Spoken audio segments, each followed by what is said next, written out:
எத்தனை பேர் அப்பா அழுது பார்த்துருக்கீங்க? பெரும்பாலும் அப்பாக்கள் அழமாட்டாங்க, பார்த்துருக்கீங்களா?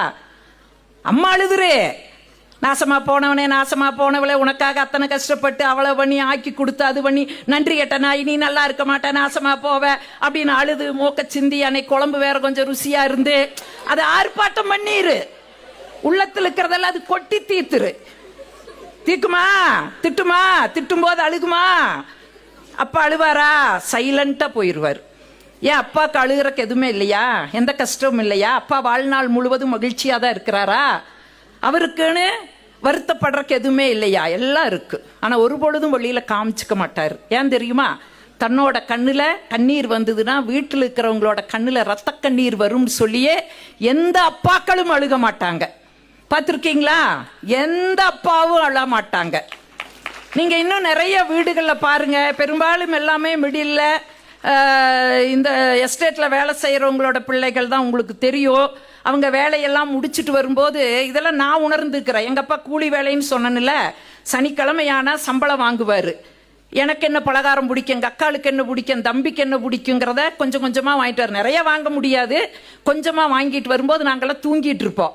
வந்து எழுப்பும் பாரு, எங்க அம்மா சொல்லு, இப்பதாங்க அதுக்கெல்லாம் தூங்குது, அட பரவாயில்ல எழுப்பு அப்படின்னு எழுப்பி விட்டு அப்படியே அதை சாப்பிட கொடுப்பாரு. நாங்கெல்லாம் தூக்கத்திலேயே சாப்பிட்டு அதே இடத்துல அப்படியே படுத்துக்குவோம். அன்னைக்கெல்லாம் தனி அறையெல்லாம் கிடையாது, எல்லாம் ஒரே ரூம்பு தான், எல்லாம் அப்படியே படுத்துக்குவோம். எங்க அப்பா அப்படியே பக்கத்துல வந்து, இது உங்க வீட்லயும் நடக்கு, இத்தனை நாள் உனக்கு தெரியாம இருந்திருக்கலாம்.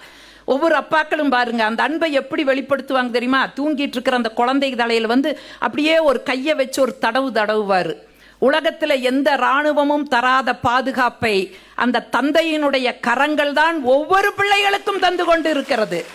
நீ இனிமேல் பாரு, ஒவ்வொரு வீட்டிலையும் இருக்கு.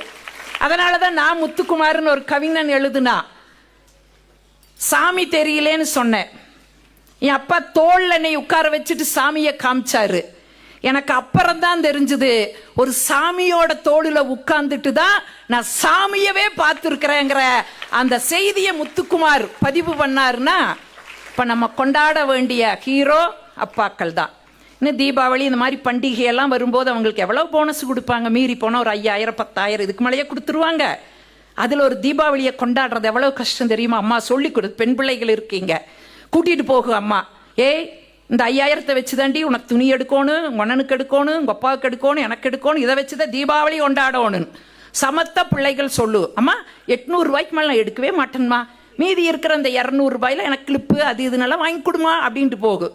முதலாள கொண்டு சுடிதார் செக்ஷன்ல தான் விடுவாங்க. 2000க்கு தூக்கிட்டு வந்து நிற்கும். அம்மா கோவிச்சுட்டு கேட்க, என்னடி சொன்ன 2000க்கு. உடனே அப்பா சொல்லுவார், விடுமா இந்த வருஷம் எனக்கு பண்டிகை வேண்டாமா, எனக்கு எடுக்கிறதையும் சேர்த்து என் பிள்ளைக்கு எடுத்து கொடுன்னு. ஒவ்வொரு வீட்டிலும் அப்பாக்களுடைய தியாகங்கள் தான் பண்டிகைகளாக வந்து கொண்டு இருக்கிறது. அப்படி இருக்கும்போது இவர் ஹீரோவா? கோடியா வாங்குறவர் ஹீரோவா? இனிமேல் கேட்டா, நாங்க கேட்டால் நீங்க சொல்லக்கூடாது, சரியா? எங்க அப்பா தான் ஹீரோ அப்படின்னு அடிச்சு சொல்லுங்க, தைரியமா சொல்லுங்க.